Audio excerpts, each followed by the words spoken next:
વાર્તાનું શીર્ષક છે જળો. આજ 5મી સીડી અને કદાચ છેલ્લી. લાગે છે કે ઘણો સુધારા આવ્યો છે. ખરેખર આ મુલાકાત મને બહુ યાદ રહેશે. તું જ, હા તું જ તારી સાથે જ તો જોડાઈ શક્યું છું. અરે પણ હવે બોલતો ખરો કે આમ જ મને તાક્યા કરીશ. દર વખતે મળે છે ત્યારે તો કેવી કેવી વાતો કરતો હોય છે. આજે કેમ ચૂપ છે કે આજ વળી કઈ વાત ભૂલી રહી છે. હવે તો તને મારી સાથે ફાવી ગયું છે. હવે તો ગભરાતોય નથી. હા તું પણ બીજાની જેમ જ મને ડરપોક સમજે છે ને. પણ તને આ રીતે મળવાની હા પાડી એ મારી હિંમત નહોતી શું? હા ઠીક છે, પણ પહેલા તો મારાથી ભાગ્યો જ હતો ને. એ તો હવે તું ટેવાઈ ગયો છે. એટલે જોકે હું થોડી તો ગભરાઈ ગયેલી, પણ પછી તો મને ભાવતું મળી ગયું. મને મજા આવે છે તારા લોહી પીવાની. ડૉક્ટર મેડમ પણ નહોતા કહેતા, જો હવે કેવા હળી મળી ગયા છો બંને. ના તું લોહી નથી પીતી. તું તો મને મોકળો કરે છે. આ દર મહિને આપણું મળવું મને હવે ગમવા લાગ્યું છે. તું તો મારી પરિચિત લાગે છે. એટલે જ તો તને બધું કહું છું, બધું કહી રહ્યું છે. તો હવે જલ્દી બધો ઉભરો ઠાલવ જોઈએ. આ દરેક ઘૂંટડે મને ખ્યાલ આવે છે કે અંદર હજુ ઘણું ઠસોઠસ છે. જરાક જગ્યા કરજો. શું પીડે છે આજ હવે? પેલી મારા લગ્નની વાત નથી ઘૂસાડી. ફરીને સામે આવે છે. મારી એક મિત્રને બોલતી સાંભળેલી. ઠીંગડો પતિ તો કોને ગમે હે? અને મમ્મીનો એ રોજનો કકડાટ. થોડીક બાંધછોડ તો કરવી પડે ભાઈ. ભણતરને જાજુ વળગી રહેવામાં ડાપણ નથી. તારી પાછળ આ નાનો હજી દેખો છે. સાંભળ ને, આ બધું હજી મને કોતરી રહ્યા છે. બાંધછોડ એટલે? કદાચ હું જાણતો હતો કે બાંધછોડની વ્યાખ્યામાં શું આવે છે. અને મારી MScની ડિગ્રીએ મમ્મીની સમજ પ્રમાણેનું ડહાપણ કરી લીધું. સરોજ સાથે લગ્ન. અને સરોજ એની બાંધછોડ પાછી જાહેરમાં મૂકતી. લે, હું વળી ક્યાં પદમ જેવી શું રાજકુમારના સપના જોઉં? આ બધા શબ્દો રોજ મારી આંખ સામે ટાઈપ થયા કરે. એક અક્ષર ચોખ્ખો અને ઘૂંટાયેલો દેખાય. પૂરી ઘટનાઓ આ સામે રાખેલી બોટલમાં ભરેલી દવા જેવી છે. હા, આવ્યો હો તુરો સ્વાદ આ ઘૂંટમાં. એવું બધું ભરાયેલું નહીં રાખવાનું. કાઢી નાખ બહાર. આટલી તો મદદ કરું છું. જોવા દેજો. ઓ બાપ રે, આટલો ઘોંઘાટ છે અંદર. આટલી ધક્કા મૂકી પછી તો શરીરને અસર કરે જ ને. હા, કેટલી વાર લાગે કે મેં ઉતાવળ કરી. શું હિંમત નહોતી? શેનો ડર ભરાઈ ગયેલો? વિભા એમ કેમ બોલેલી? મને વામન વિચારો સાથે મેળ નથી પડતો. અને એનો આ વામન શબ્દ મારા વિચારો માટે જ વાપરેલો ને. મારા શરીરની કોઈ ઉણપ તરફ તેને ઇશારો કરેલો. સાંભળે છે ને તું? હા, આજ તો સંસાર છે દોસ્ત. ચાલ્યા કરે આવું તો. હર હંમેશ માઇક્રોસ્કોપ લઈને બેસીશ ને તો બધું એ ઉબડ-ખાબડ મળશે. જાણું છું, પણ હજી એ માર્ગમાં રોદા આવે છે. હું આમાં ક્યાંય ગોઠવાઈ શકતો નથી. માત્ર સ્વરૂપો બદલે છે. બાકી સતત કોઈને કોઈ ઘટના મને છેક અંદરથી ખોદતી રહે છે. તારી જેમ જ તો લોહી ચૂસતી ઘટનાઓ. નારાજ થઈ ગઈ હોય તેમ તેણે પોતાનું શરીર સહેજ સંકોર્યું અને પીઠ પણ સંકોચી. સહેજ ઊંચી નીચી થઈ. તોય મને તો એ વળગેલી જ રહી. બારણું ખુલ્યું. ડૉક્ટર મેડમ અંદર આવીને મારા હાથ પરના કોટન પેડને પાણીથી લથબથ કરી ચૂપચાપ બહાર ચાલ્યા ગયા. પાણીમાં સતત રહેવાથી ઓછી અને લીસી થઈ ગઈ અને ગુલાબી પણ. આ તારો સ્પર્શ કેવો ભીનો, ચીકણો અને સુવાળો છે. મારી બાળપણની દોસ્ત વિભા જેવો છે, પણ એ તો જીવનને ખરબચડું કરીને જતી રહી, મારી ચામડીના આભારની જેમ જ. તો પેલા કેમ ભાગતો હતો મારાથી? હવે તો ધારી ધારીને જુએ છે. અને આ દર વખતે કોઈને કોઈ રીતે વિભા તો તારી વાતમાં આવે જ. હા, હિંમત નહોતી વિભાને સ્વીકારવાની. શું મારો સ્વભાવ જ રૂઢિચુસ્ત છે? વિભાને મોડર્ન વિચારો સાથે જીવવું હતું. કહેતી, મારે લગ્ન કરવા છે, પણ બાળકો મારા પ્લાનમાં નથી. મારે સ્વતંત્ર રહેવું છે. બસ પછી બધું જડબેસલાક અને કોરું. વર્ષોથી વરસાદ વિનાની ધરતીમાં જેમ તિરાડો પડીએ જાય, એમ સાવ સૂકું અને બંજર. શું આ તેના વિરાટ વિચારો હતા?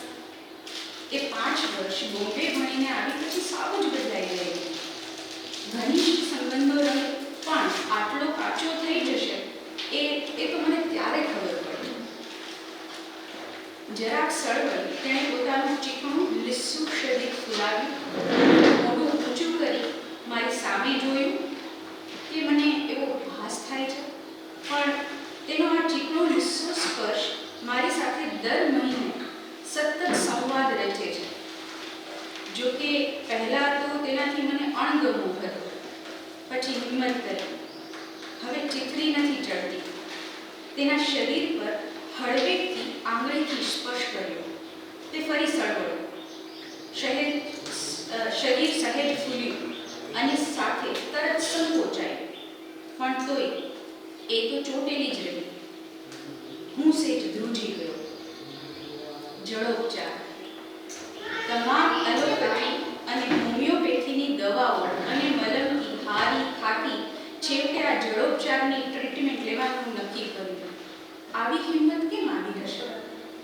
જોકે મારા હાથ પરના ખરજવામાં આજે તો ઘણો ફરક લાગી રહ્યો છે.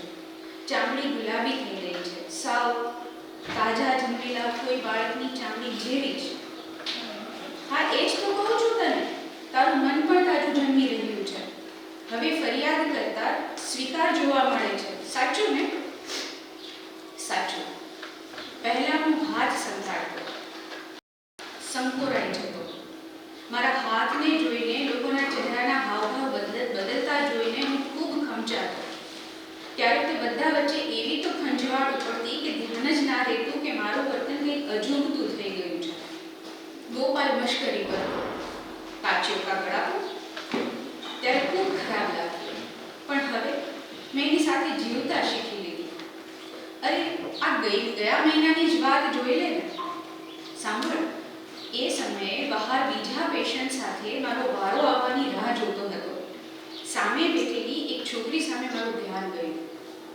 તેના ચહેરાના સ્નાયુઓ તીવ્ર રીતે ખેંચાયા. એવું લાગ્યું કે તેણે કંઈક અણગમતું જોઈ લીધું છે. મોઢે રૂમાલ રાખી ઉબકા રોકવાનો પ્રયત્ન કરતી તે થોડીવાર બેઠી રહી અને થોડીવાર પછી બહાર જતી રહી. પછી ખ્યાલ આવ્યો કે તે મારા હાથ સામે જોઈ રહી હતી. ત્યારે તો મને હસવું આવી ગયું.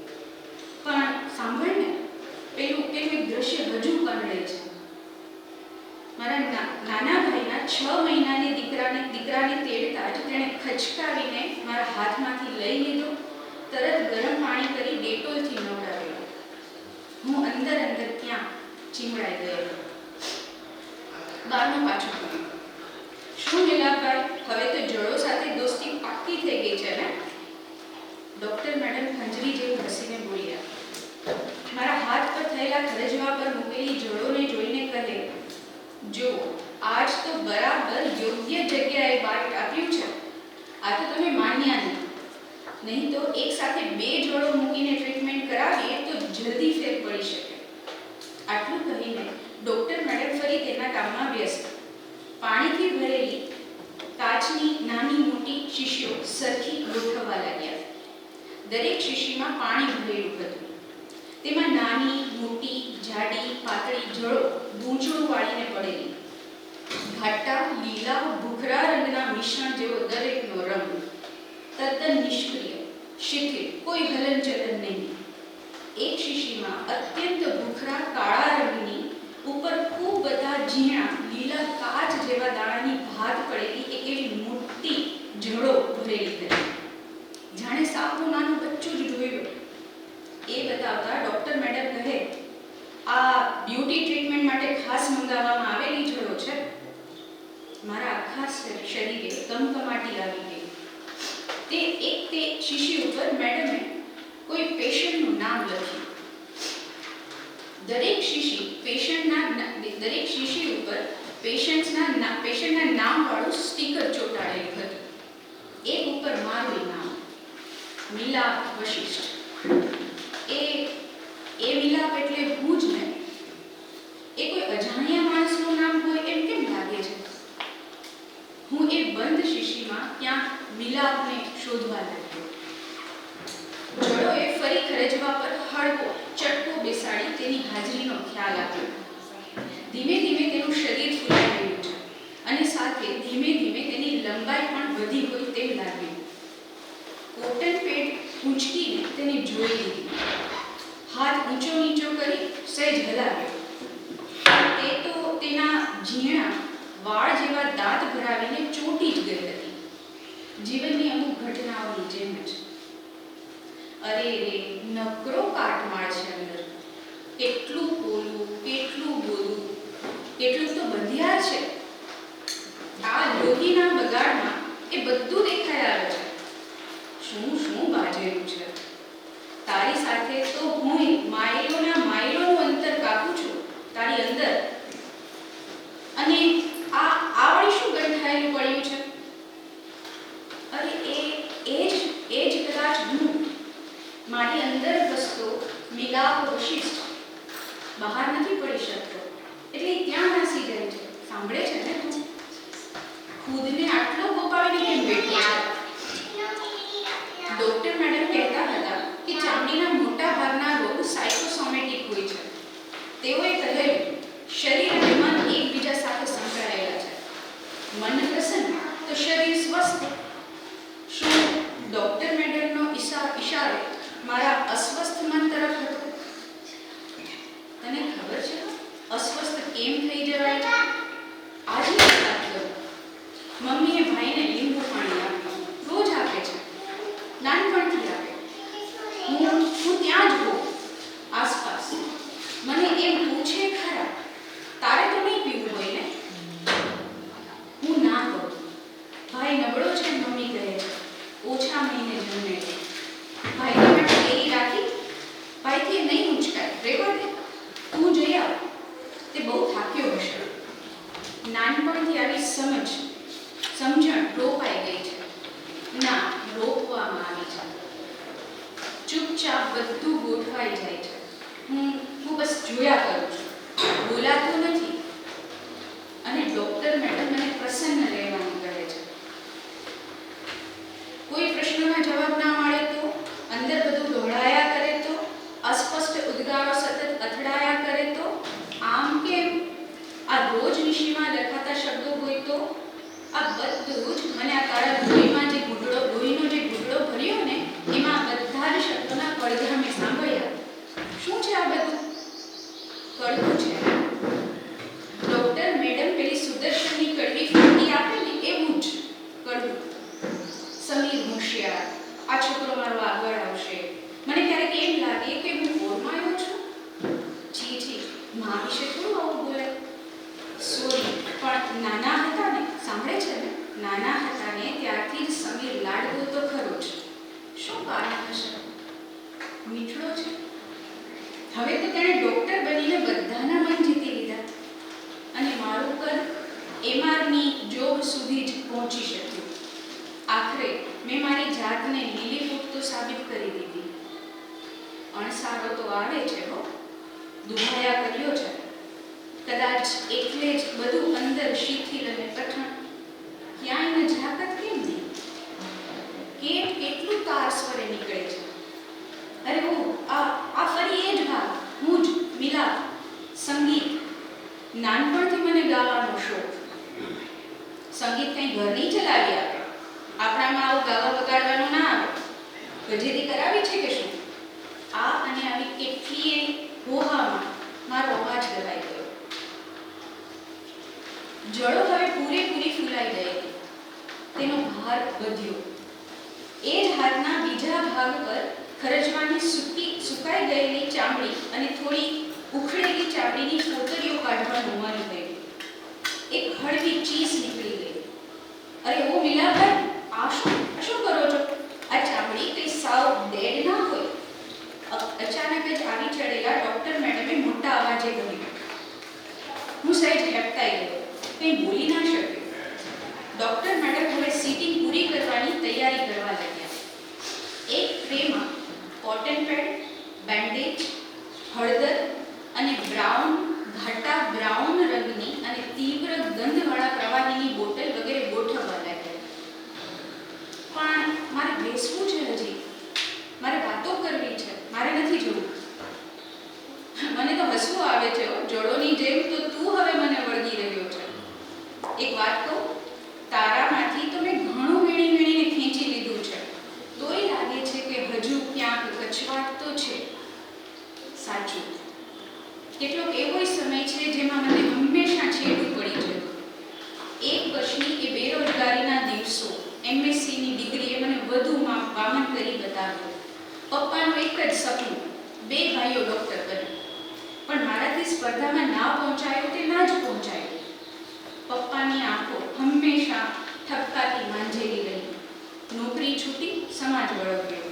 પેલા ઠેકાણે પડાય, પછી પરણાય. અને મમ્મીનું શું કહું? મહિનાના ખર્ચનો હિસાબ મારી પાસે જ લખાવતી, હાયકારો કાઢતી. આ મોંઘવારીથી તો તોબા છે.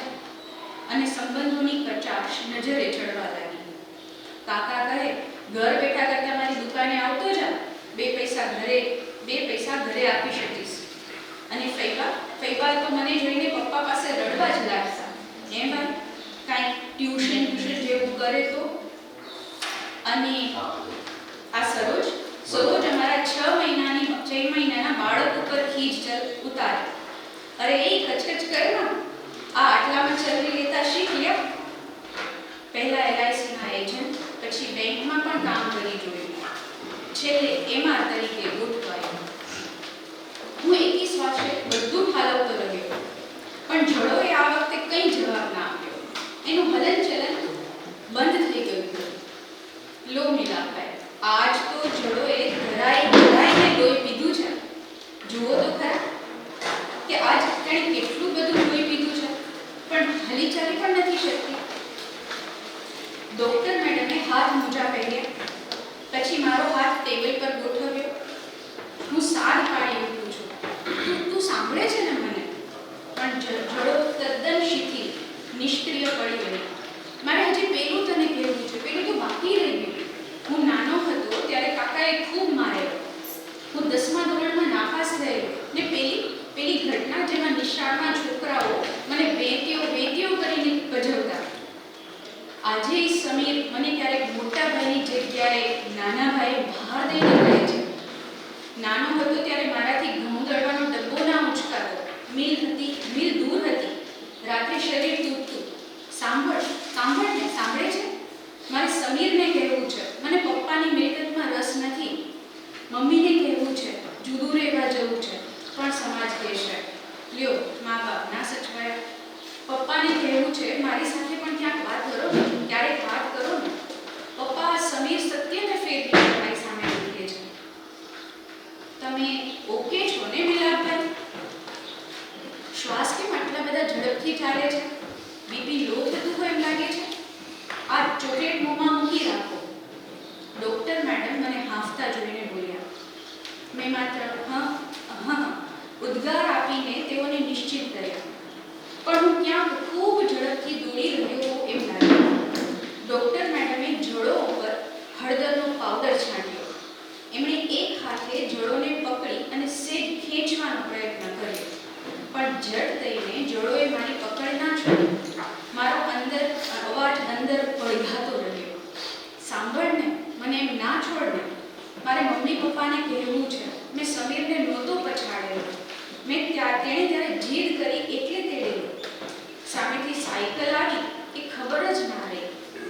મમ્મી આજે પણ એમ જ કહે છે, પહેલેથી અદેખો જ છો, સાંભળે અદેખો જ છો, સાંભળે છે, સાંભળ ને. ડૉક્ટર મેડમે ઘટા બ્રાઉન રંગના પ્રવાહીના 2-3 ટીપા બરાબર જળોના મોં પર પાડ્યા. જાણે મોઢું બગાડતી હોય એમ જળો થોડીક છટપટાહટ સાથે મારાથી છૂટી પડી. હું શિથિલ બની તેને જોતો રહ્યો.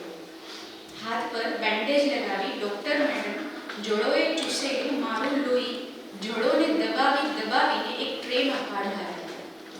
એક મોટા ટ્રેમાં ઘેરા લાલ અને કાળા રંગનું લોહી બતાવતા ડૉક્ટર મેડમ બોલ્યા, જુઓ મેલાભાઈ, કેવો બગાડ નીકળી ગયો. મારો હાથ અનાયાસે ખરજવા ઉપર ગયો. નવી ચામડી આવવા લાગી છે. મને પણ લાગે છે કે બગાડ નીકળી ગયો. ખરેખર ખરેખર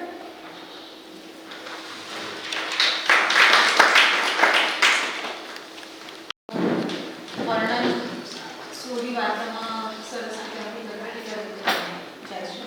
એટલે ખ્યાલ આવે છે કે નાની જે લખા છે એવો દેખાય છે, શું બનેલું છે, બધી વસ્તુઓ વાર્તા કરતા સરસ રીતે. જળોની ભાષા પણ પ્રગતિ કરે એટલે લાગે છે, કારણ કે પહેલાંની ભાષા છે અને પોતે ભણેલો છે. એટલે જ્યારે એક વખત આવે છે મારા હાથ પર મૂકેલી જળો, એવું તમે પ્રિસાઇઝલી ડિસ્ક્રાઇબ કરો છો, ત્યારે મને એવું લાગ્યું કે ભાવક પર તમને કદાચ ઓછો ભરોસો હોય કે જળો છે એવું સમજી નહીં શકે એટલે તમે લખ્યું હોય એવું મને લાગ્યું. અને જે 5-6 સીટી એણે કરી છે તો એ જે ઘેરું બ્રાઉન પ્રવાહી તમે વર્ણન કરો છો, તો મને એવું લાગે છે કે બાય ધ ટાઈમ એને એનું નામ ખબર હોય કદાચ એટલું. જો એ પ્રિસાઇઝલી ખાલી નામ આવે ઘેરા બ્રાઉન પ્રવાહી તો પણ એ એટલું રિલેટ થાય કે ઘણો બધો એ ટ્રીટમેન્ટ સાથે વણાઈ ગયો છે. મને તમારી વાર્તાનો થીમ અને શીર્ષક બહુ ગમ્યા જળો. પણ વાર્તામાં તમે પહેલું પાનું ફેરવ્યું ત્યાં સુધી આ એકોક્તિ ચાલે છે કે 2 જણના સંવાદ એ સ્પષ્ટ નથી થતું. એટલે કેટલી બધી વાર પછી ખબર પડી કે ઓકે આ જે જવાબ આપે છે એ જળો છે. એટલે આ જગ્યાએ તમારે કોઈ એક બદલાવની જરૂર છે કે કથકની શૈલી અને જળોની શૈલી થોડી અલગ હોય. પછી બ્યુટી ટ્રીટમેન્ટના ઉલ્લેખમાં વાર્તાની એકસૂત્રતા ખોરવાય છે કે વાર્તા જળો વિશે છે કે કથક વિશે. અને ભાઈના ઉલ્લેખ પછી તો વાર્તા બહુ સોશિયલ થઈ જાય છે. આટલી બધી ઘટનાઓ તમે લીધી તો શરૂઆતમાં થોડું ટૂંકાણમાં લઈને પતાવી શકે. પ્રતીક સરસ છે પણ લંબાણ ઘટે છે. અને જળોને ઘણું બધું કહી નાખવાની પાત્રની લાલચ લેખક પર હાવી થાય છે. તમારા પઠનમાં અમુક શબ્દ મને જે રોંગ લાગ્યા તે કહું છું. ચોટી નહીં આવે ચોંટી આવશે, કોટન નહીં આવે કોટન આવશે, તેમજ ડૉક્ટર સોરી ચોકલેટ. તો જે પોળા પ્રોનાઉન્સ છે એ બધા મને જેટલા લાગ્યા એટલા મેં નોંધ્યા છે. આખી શું કહેવાય માનસિક સ્તર ઉપર રચાતી આ વાર્તા છે. એટલે જે પેલું કહેવાય ને સ્ટ્રીમ ઓફ કોન્શિયસનેસને બહુ સરસ રીતે, અને કહે છે કે સ્કેટર્ડ બધું આવે છે તો એમાં લગભગ એવી રીતે જ આવતું હોય છે કે એ પણ એક પ્રવાહમાં નથી જ આવતું, બધું તૂટક જ આવે છે. એટલે બહુ સરસ રીતે એ વાત છે. અને આમ તો તમે જ જવાબ આપશો પણ મને થોડી વાંચેલી પણ છે એટલે ખ્યાલ છે કે જે જળોનો ઉલ્લેખ પહેલાં નથી થતો એ જ એની ક્યુરિયોસિટી બતાવે છે કે કોઈની સાથે વાત કરે છે પણ કોણ છે એ ક્લિયર નથી થતું. અને એ કદાચ એક સારું પાસું છે કે એમ સમજાતું નથી કે કોઈની સાથે સંવાદ તો થઈ રહ્યો છે પણ એ જળો છે કે કોઈ વ્યક્તિ છે એ એક સારી પેલી રીતે પણ જોઈ શકાય. પૂર્વીબેનનું વાંચવાની જે શૈલી છે મને બહુ ગમી. વાંચતી વખતે એવું જ લાગે છે આને બધું આમ વિઝ્યુઅલાઇઝ થતું હોય, ડ્રામેટિક સરસ હતા. અને આ મોનોલોગની ડિવાઇસ છે એ મેં જળો દ્વારા રજૂ કરી. એટલે ખરેખર જળો તો બોલવાની જ નથી, પાત્ર જ પોતે બોલે છે. અને એની જે ગુંઠાઓ છે, એના જે સાયકોલોજીકલ પ્રોબ્લેમ્સ છે એ બધા એને કહેવા છે પાત્રને. તો જળોના માધ્યમથી એ પાત્ર જ ખરેખર તો પેલા ક્રાઇમ એન્ડ પનિશમેન્ટના પહેલા ભાગમાં આવે છે ને જે રીતે એક પાત્ર મોનોલોગ રૂપે સતત બોલ્યા કરે એ અહીંયા જોડોના પહેલા પ્રતીકથી આગળ ચાલે છે. પણ મને એવું લાગે છે કે એડિટિંગની આમાં એટલા જરૂર છે કે રિપીટેશન બહુ લાગે છે. પછી જેમ કે બ્યુટી ટ્રીટમેન્ટની જરૂર નથી, પછી પેલું સાયકોસિમેટિક આ છે થિયરી ને એ બધું એમાં કંઈ જરૂર નથી. અને વધારામાં એક સાથે નાયકની આટલી બધી કુંઠાઓ એક સાથે આવે એની બદલે 2-4 ઘટનાઓથી પણ આ વાત સરસ રીતે ટેગ થઈ શકે છે. તો એ થોડું ઓમિટ કરી શકે. વાર્તાનું એટલે ઈ મને વિષય તમે સરસ લીધો છે, પણ એ છે કે બધું જ કહેવાની લાલચ અને બધી તમે એટલે આપણે માનીએ કે નાયક છે જળો સાથે એટલું તાતત્મ્ય એટલે અનુભવે છે કે એને બીજે ક્યાંયથી એટલું અટેચમેન્ટ મળ્યું નથી જેટલું એ જળોથી મળ્યું છે અને એને બધું જ કહી દેવું છે. પણ છતાં પણ જો તમારે બધી જ ઘટનાઓ લેવી તો દરેક ઘટનાને તમે અલગ અલગ રીતે કહી શકો તો કંટાળો ના આવે કે ભાઈનો પ્રસંગ છે તો એને અલગ રીતે મૂકો, ભત્રીજાનો પ્રસંગ છે તો એને કંઈક અલગ રીતે મૂકો. તો મને એવું લાગે છે કે આ વાર્તા બેઝિકલી એકોક્તિમાં ચાલે ને તો વધારે ઇફેક્ટિવ રહે. ઇવન જળોનો કોઈ ડાયલોગ ના હોવો જોઈએ. જળોના એટલે એમ કે છે ને મોઢું બગાડતી હોય એમ, એટલે એ નાયક ફીલ કરે છે કે આવું લાગે છે આવું લાગે છે. તો એક જે મુખ્ય પાત્ર છે એના દ્વારા જ એ વસ્તુ આવે. જળો કશું ના બોલે એ વસ્તુ રાખવી જોઈએ. અને જળોને તમે આગળ સંવાદમાં તમે લીધી છે આગળના ભાગમાં, પણ એ સાતત્ય નથી જળવાતું એટલે પછી એ તમારે છેકથી છેક કન્ટિન્યુ કરવું પડે. અને બીજું કે આ જે અમુક માહિતીઓ છે ફેક્ટ્સ એ જેટલા વાર્તામાં અવોઇડ કરીએ એટલું સારું, કેમ કે એ લેવાથી લેખક જ એમાં ફસાય. કેમ કે એ બધી બહુ મેડિકલ વસ્તુઓ બહુ બ્રોડ છે એટલે એ લેવું થોડુંક અઘરું છે. વાર્તામાં પ્રવેશ જ ખૂબ મોડો થાય છે. બહુ લાંબી ફટતી જો સરસ છે પણ એ પ્રવેશ મોડો થાય છે એટલે તરત જ છે ને આપણું જ્ઞાન એમાં પહોંચી જવું જોઈએ અને પછી ભટકવું ના જોઈએ. તો શરૂઆતમાં થોડુંક લાંબુ છે અને એ તો નો ડાઉટ તમે એ સરસ રીતે વિષય સરસ લીધો છે, એ ડિવાઇસ સરસ લીધી છે વાત કહેવા માટે. પણ શરૂઆતમાં જ ખબર પડી જાય છે કે નાયક છે અને જેમ કંઈ કુંઠાઓ એની આ તકલીફ છે કે એને આ અન્યાય થયો છે કે માતા પિતા તરફથી એમને પ્રેમ નથી મળ્યો, પણ પછી થ્રુ આઉટ એજ આવ્યા કરે છે. એટલે એ આપણને ખબર જ છે કે શરૂમાં આપણે છે ને આમ અચ્છા ઓકે એમ આપણે થાય, પણ પછી જેમ એક જ વાત બીજી ત્રીજી ચોથી પાંચમી વખત આવશે તો આપણને ખબર જ છે હવે કે આવું કેટલું થયું હશે ને એને કેટલી બધી વખત આવી રીતે અન્યાય શબ્દ વાપરી શકાય કે કેમ કે એક બાળકને બધું કે એક બાળકને લાડકું કે એક ઓછું લાડકું, એ અન્યાય જે એને થયો છે એ વારંવાર આવે છે. એ શરૂઆતમાં સમજાઈ જાય છે, તમે ટૂંકાવાની તો છે જરૂર. સ્પૂન ફીડિંગ વધારે છે. વાચકને તમે નહીં સમજાય એવું ધારી લીધું છે અને એમ નક્કી કર્યું છે કે મારે એમ બધું સમજાવી જ દેવું, એટલે એક મોટો પ્રોબ્લેમ છે. વાચકને સમજાય જ જાય. આપણે વાચકને જેટલો બુદ્ધિ વગરનો માનતા હોય એ તો હોતો નથી. એટલે એ મોટો પ્રશ્ન એ છે. સ્પૂન ફીડિંગ વધારે છે. તમે ન કહો તોય ચાલે, તમે એના વિશે કોઈ જ ઘટના આટલું બધું જે તમે એના વિશે જે કીધું છે કંઈ જ ન કહો તોય ચાલે. કથક કોણ છે સ્ટાર્ટિંગમાં તે સ્ત્રી છે કે પુરુષ છે ખબર નથી પડતી. તો પેલું સીટી વાગવા તો મને એમ તો કુકરની સીટી વાગી પેન છે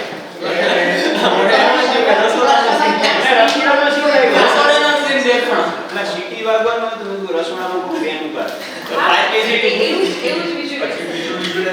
રસ્તામાં છોકરો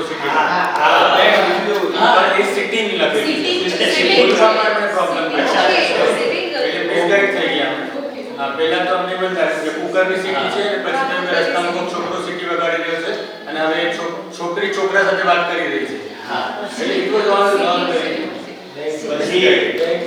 પછી મારો સ્વભાવ જ વૃદ્ધિચુસ્ત છે એવું એક સ્ટેટમેન્ટ છે.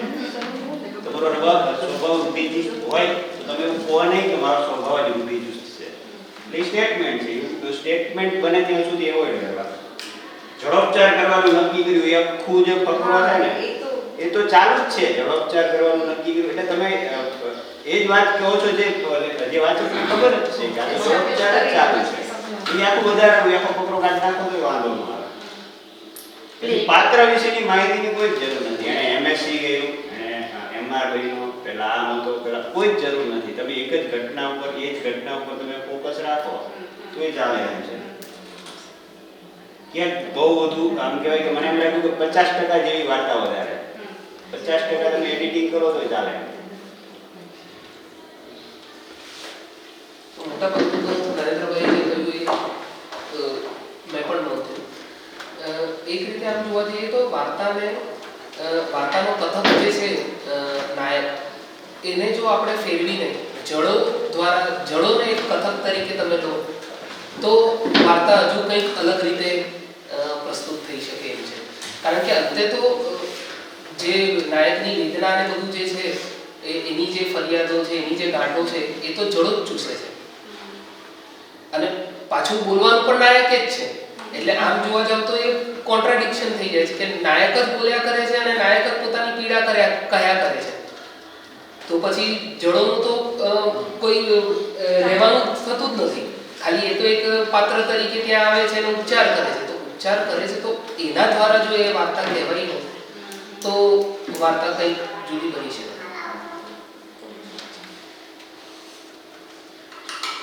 મારે જે પ્રવેશ કરવો પડે એવું લાગે કે વાર્તામાં પરમાનસ્વરૂપ એટલે કે એનું પોતાનું જે કદ કાઠી છે ત્યાંથી જ જો આપણે જોઈએ તો એ એના મગજ ઉપર એટલું હાવી થઈ ગયું છે કે એના વિચારો એને જે પીડાઓ થઈ છે એટલે કે મનોવ્યાપાર જે શરૂ કર્યો છે એને એટલી બધી ઘટનાઓ આવી છે એટલે એમ થાય કે વાચકને આમાં પ્રવેશ તમે કઈ રીતે આપો છો.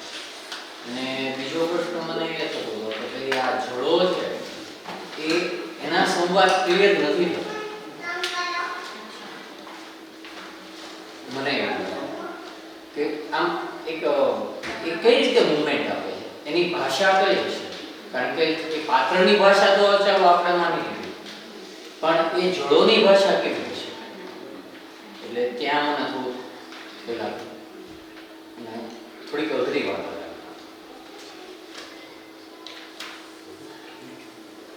એટલે આ જે ઉપેક્ષાનો ભાવ જે છે ને કથાનાયકનો, એના મનોસંચલનો તમે રજૂ કરવા પ્રયત્ન કર્યો છે. કેટલાક મનોસંચલનો સારા છે પણ મિત્રોએ કહ્યું એમ પછી બધું ફંટાયા કરે છે, બહુ ફંટાય છે બધું. એટલે તમે જો ઉપેક્ષાના ભાવને વધારે સારી રીતે લાવો તો આ વાર્તામાં જે તમે કહેવા માંગો છો એ વધારે સારી રીતે કહી શકો. કથા બદલાય એવું મેં પણ નોંધ્યું. પણ એ આ સિટીની વાતથી એવું પણ એમાં તો તમે સ્ત્રી ક્યાંથી તમારા સંવાદો બહુ સરસ સરસ સંવાદો છે. ભાઈ મેં વધુ નથી પણ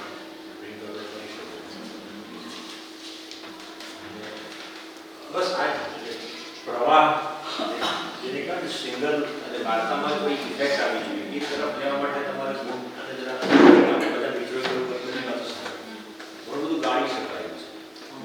અને જળોનું મને રૂપકી પકડાયું નથી તો હોય તો મને નથી સમજી શકતો. ખ્યાલ નથી આવતો કે જળો શિક્ષક શા માટે.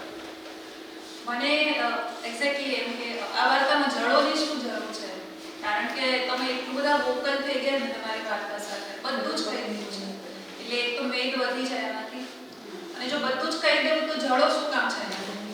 તો જળોની વાત મતલબ જળો રૂપક તરીકે બી વાપરી શકાય છે. જળો થ્રુ તમારી આખી વાર્તા થઈ શકે. મને તો લાગે કે કથક બી ન હોવો જોઈએ, જળો જ તમારી વાર્તા કે એ બી થઈ શકે.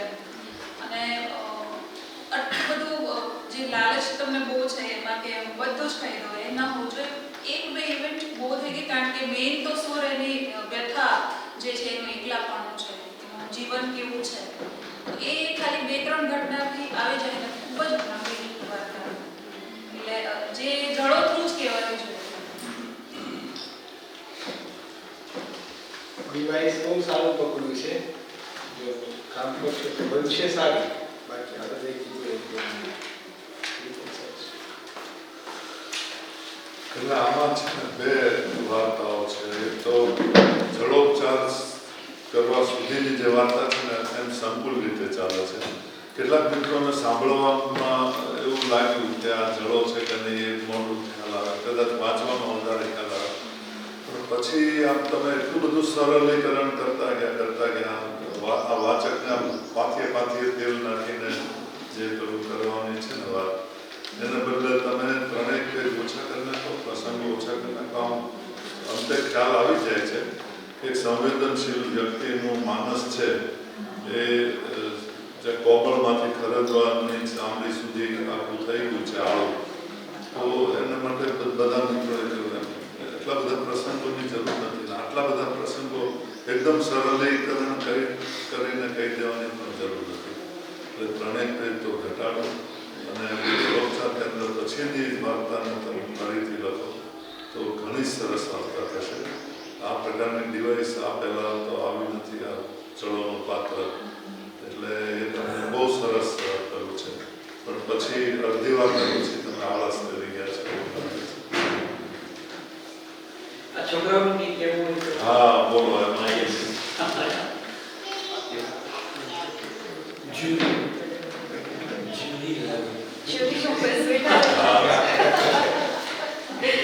તમારે કોઈને પ્રતિભાવ આપવો છે તો જેવો તમને આવડે એવો આપો. બોલો પણ બોલો.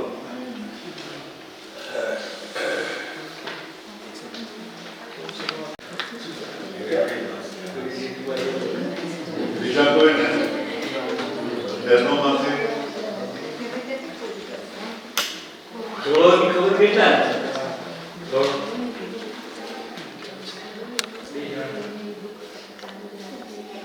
તમે મને એક પ્રશ્ન છે ને એ થતો હતો એટલે વાર્તાના સંદર્ભમાં પણ ઇન જનરલ પથારી કેવડી કરવી અને લાગ કેવી રીતે એટલે મારે જે વાત કેવી છે એ વાતની આગળ પાછળ કેટલા વિસ્તારમાં જવું એ નક્કી કરવાનું ગ્રામર છે એ દરેક કથાનું પોતાનું હોય છે. પણ એને વિશે આપણે લોકો જ્યારે આ વાર્તા સાંભળતા હોય ત્યારે કે વાર્તા વાંચતા હોય ત્યારે આપણો જે પ્રતિભાવ હોય કે વાર્તા ક્યાંથી શરૂ થવી જોઈએ અને વાર્તા ક્યાં પૂરી થવી જોઈએ અને જે ફોકસ્ડ જે વસ્તુ એક વસ્તુ પર મારે જે કોન્સન્ટ્રેટ કરવું છે ઈ બરાબર કેવા લાગમાં લેતા મારે ચાલવાનું હોય ઈ ગ્રામર છે ઈ કદાચ આપણને અહીંયા કદાચ શીખવાની વાત છે મારી દ્રષ્ટિએ. બિલકુલ.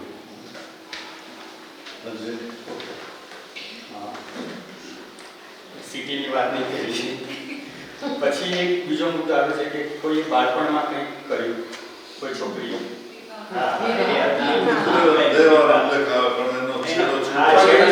શું કર્યું એ છેડો છૂટી ગયો. તમને લગ્નની ના પાડી. એ એમાં કીધું તમે કીધેલું છે પછી કારણ કે એ મારાથી મિસ થયું કે એને શું કર્યું કે ક્લિયર જ નથી થયું. See, the theme is spot on. Okay? Theme is spot on. Perfect theme છે. કે હવે છે ને સાયકોથેરાપીમાં હવે આ જો બહાર નીકળવા માંડ્યો છે. મને પ્રોબ્લેમ કેરેક્ટર સાથે છે કે ઠીંગણો છે અને નથી એ પણ આપણે જો દિલ ધડકને તો જોઈએ તો એમાં બી આ થીમ આવે કે જેમાં છોકરો ફેવરિટ છે મા બાપનું બંનેનું, છોકરી ફેવરિટ નથી. બરાબર. પછી આપણે કપૂર એન્ડ સન્સમાં જોઈએ તો ત્યાં એમને છોકરા છોકરીનું ડિસ્ટિંક્શન નથી રાખતું, બંને છોકરા રાખે છે, બંને દેખાવડા. બરાબર. એટલે અને બંને ફિટ એટલે એમાં કંઈ નથી કે પણ એમાં બી ફેવરિટિઝમ આવે છે. અને generally parents go for the first child.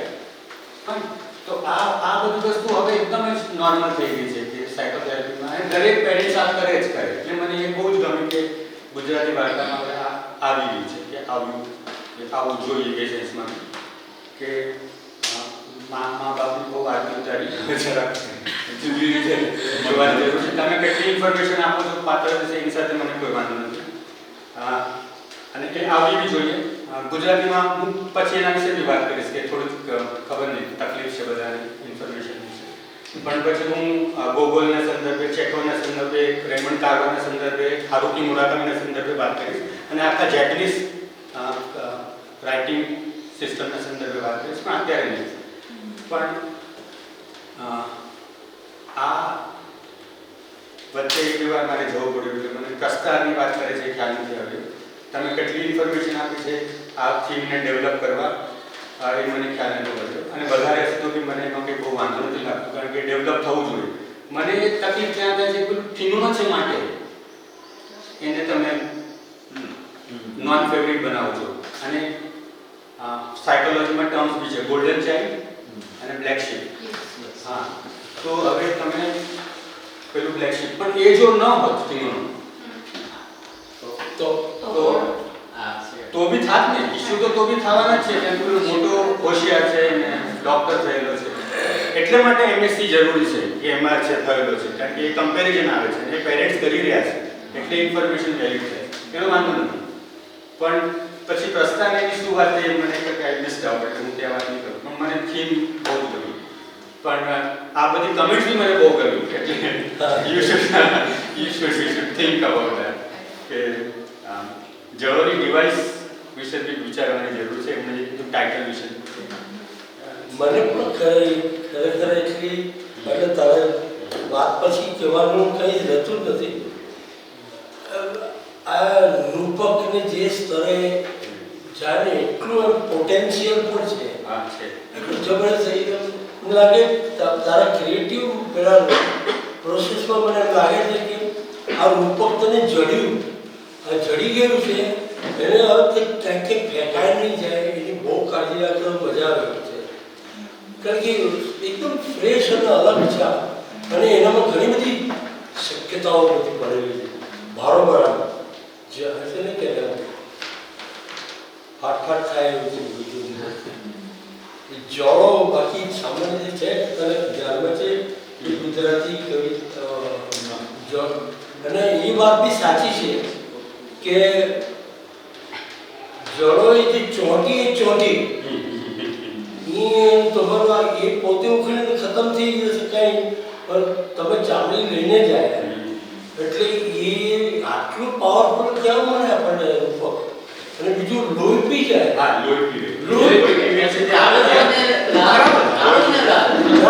વધારે મજાનું એ છે કે આ લોહી પી જતા એની પણ ઉપયોગિતા એનું ફંક્શનલ વેલ્યુ એની પોતાની જળોની પણ વેલ્યુ એટલે એ કે આખી ઉપાય તરીકે ખરેખર જે ખર્ચવા માટે જે કહે છે ને એ ઉપાય તરીકે યોજે છે એને એટલે પ્રેક્ટિસ થાય છે આદિવાસી વગેરેમાં તો થાય જ છે અને જળો એને વળગાવે પણ લોહી પીએ એ બી અદ્ભુત છે એના પર જીવે છે અને એ જળો આપણે ઘણી વાર કેવું છે જળોની જેમ વળગી જાય છે એ બધા ફ્રેશ બી છે બધા એટલે આને છોડ નહીં મારે બસ લગાવી બરાબર એડિટ કરીને જેટલો રસીસ કરવાના તો કરે આમાંથી આપણે એડિટ કરીને ધાર કાઢો એકચ્યુઅલી કોઈને કોમેન્ટ બધા એટલે જ કરી છે કે મોટાભાગની કૃતિમાં આવી રીતે લખ્યા પછી તમારી પોતાની નજર પડે એમાંથી આમ બધું ઉડાડતા જાઓ ઉપર નીચે કરો એનું જ આખું સ્વરૂપ બદલાઈ જાય એ બધાને અચ્છા એક મને જે વિચાર આવ્યો તમારા કૃતિમાં અંતમાં તમે આખી વાતને ફેરવી શકો એવી એક શક્યતા છે કે ચોંટ્યું કોણ કોને છે જળો તો એક લેવલ લગી લોહી પી રહી છે પણ પેલાને હજી વાત કેવી છે એટલે એક મોમેન્ટ એવું લાગે કે જળો ચોંટી છે કે નાયક જળોને ચોંટ્યો છે તમે આ હજી આને થોડું ડાર્ક કરો ને તો શીર્ષક બંને પર યથાર્થ થઈ જાય પણ એ જુદી વાત હા એ જુદી થાય લોકો ફોકસ નથી રૂપક હા બસ તમે થોડું રૂપક તરીકે સ્ટ્રોક આપીને નીકળી જાઓ મૂળ વસ્તુ તો આ જે પેરેન્ટ્સ આ જે કરે છે ને ફેવરિટ ચાઇલ્ડ ક્રિએટ કરે નોન ફેવરિટ એને કારણે જે સાયકોસોમેટિક ઇશ્યુઝ ઊભા થાય છે એના પર જ ફોકસ કરવાની જરૂર છે અને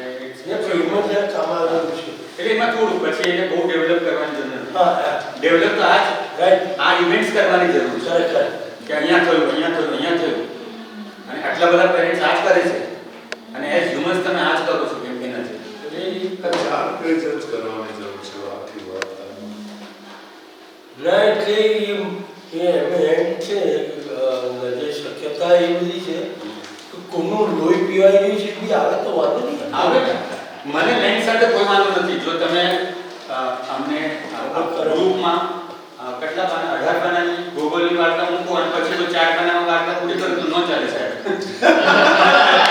સપોર્ટમાં 25 પાનાની વાર્તા લખો એમાં કોઈ વાંધો નથી. તમારામાં એક ત્રેવડ હોવી જોઈએ કે પેલું 25 પાના વાંચે. લેન્થ છે ને ખોટો ગુજરાતી ખ્યાલ છે એમાં કઈ પછી સમય પડે ન મળે પણ લાંબી ત્યારે જ લાગે છે પૂરા કામીને જે જ્યારે રસ ઉમરે ત્યારે જ લાગે છે. હજી એક બે જણ વાંચી અચ્છા, એમાં આવશે જ. હા. હા એ બે આ બધી વાત પછી વાત કરો. હા, પણ એ ભૂલાય નહીં. ના, એ ભાઈ, હું જે વાત કરવા માંગુ છું તે આ છે કે આ લંબાઈ છે એ સસ્ટેઇન કરવા માટેના જે આપણા બિલ્ડર્સ હોય ને ઈ ક્રાફ્ટ છે ને એટલે મારે 40 પાનાની વાર્તા કરવાની હોય તો એ 40 પાનાને ધારણ કરે એવી મારી પાસે જે સ્તંભ હોય છે ઈ કયા સ્તંભ છે ઈ મારે એટલે સ્ટ્રક્ચરલી મારે એ જોવાનું. પહેલા લખાયેલી છે 2 વર્ષથી અનટચ રહી અને એક પહેલા જ ડ્રાફ્ટમાં લખી કાઢેલી એટલે બધી જ ઘટનાઓ તમે બધાએ જે કીધું એ ઓલરેડી મેં મહેસૂસ કરેલું છે. લાસ્ટ વીકમાં માંડ એક થોડો સમય મળેલો કે મેં એને થોડું ફરીથી જોવાનો પ્રયત્ન કર્યો, રીરીડ કર્યો અને પછી મને થયું કે ઇવન વાંચતી વખતે ઓનેસ્ટલી તો અમુક મેં ઘટના કાઢી નાખી વાંચતી વખતે જ એટલે હું અટકતી હતી કારણ કે મને પોતાને મહેસૂસ થતું હતું કે મને કંટાળો આવે છે એટલે હું તમારા જ કાન લઈને વાંચતી હતી કે આમાં તમને કેવું લાગતું હશે એમ.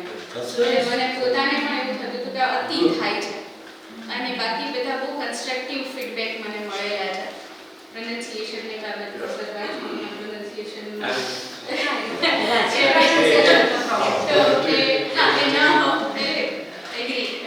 બાકી બહુ બધા ઘણા બધા વાતો જે છે એની સાથે એગ્રી તો થવા જ છું પણ ક્યાંક મને એવું કીધું કે જડો એ જ માત્ર રાખી શકાય અથવા જડો કાઢી શકાય તો એ કંઈક મારા માટે નવું છે. તો હું એ લેટ મી મને ખબર નથી મેં એ રીતે નથી વિચારેલું જળોની ટ્રીટમેન્ટ વિશે અને બીચ ટ્રીટમેન્ટ કહેવાય છે અને આનાથી બહુ નજીકથી પરિચયમાં હતી આખી ટ્રીટમેન્ટથી એટલે મારાથી આ વાર્તા એટલે કઈ વસ્તુ રાખવી કે કઈ વસ્તુ કાઢી નાખવી એ અમારા બધાના અભિપ્રાય ઉપર ન રાખવું. તમને એવું લાગતું કે આ નથી રાખવું તો નહીં રાખવું અને આ લોકો કે રાખો તો રાખવી એવું નહીં કરવું. બીજું એક આપણે એડિટિંગની જે વાત કરી ને એ પ્રોસેસનો ભાગ છે ઇનએવિટેબલ કે તમારે પછી 15, 20, 25 દિવસ મહિનો રિલેટિવ છે એ ડ્રાફ્ટ પડી રહ્યો હોય એટલે પછી પાછું ઉછીને તમે વાંચો એટલે ઘણું બધું દેખાય.